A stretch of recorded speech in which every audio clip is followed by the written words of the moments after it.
Hello, happy Sunday.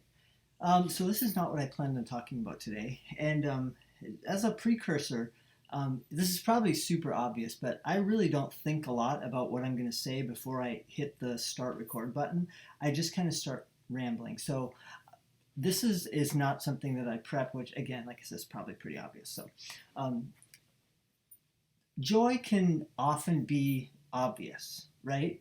Um, Obvious, right? This brings me joy. Um, these two, which are sitting right down here, you can't see them, they bring me joy. My dogs bring me joy every single day. My parents invited me for dinner tonight. We played a game of cards after dinner. That brings me joy.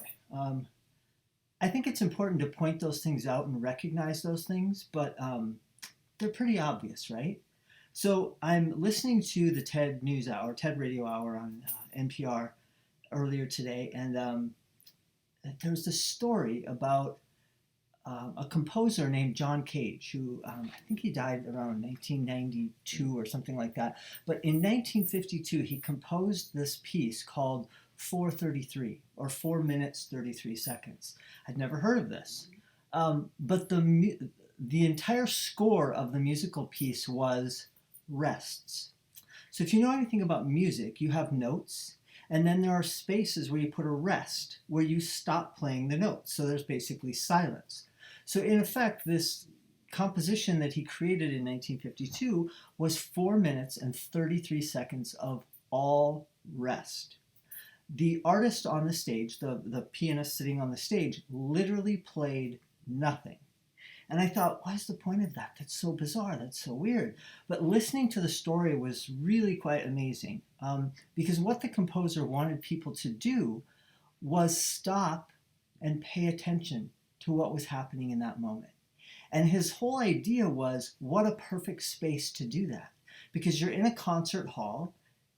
Usually people are dressed up. It's fancy. You're sitting there. You clap as the artist comes on the stage. Everyone gets quiet, and then the music starts. Nothing started. And his point was, he wanted people to pay attention. And I thought, that's the whole idea about improbable joy, right? It's about paying attention. And so I think this week's challenge based on that, and again, it's not what I'm planning on talking about today, but it really occurred to me that that is a really important thing. We get ourselves so distracted, right? Our lives, if we have the tiniest little pause in our day, wherever we are, we don't sit with our thoughts anymore. We grab this and we look at the news. We check our Facebook feed. We check email. We text someone. We Snapchat. Whatever it is we're doing, we're not paying attention to those moments of silence. And so I thought, I think that's a really important thing to do. So there's my challenge for the week.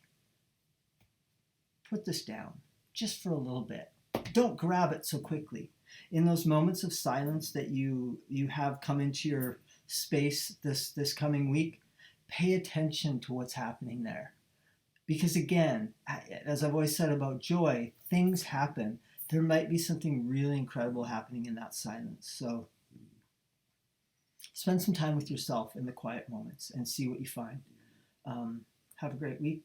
Love to all of you. Like, comment, subscribe. I think it's down there. See ya.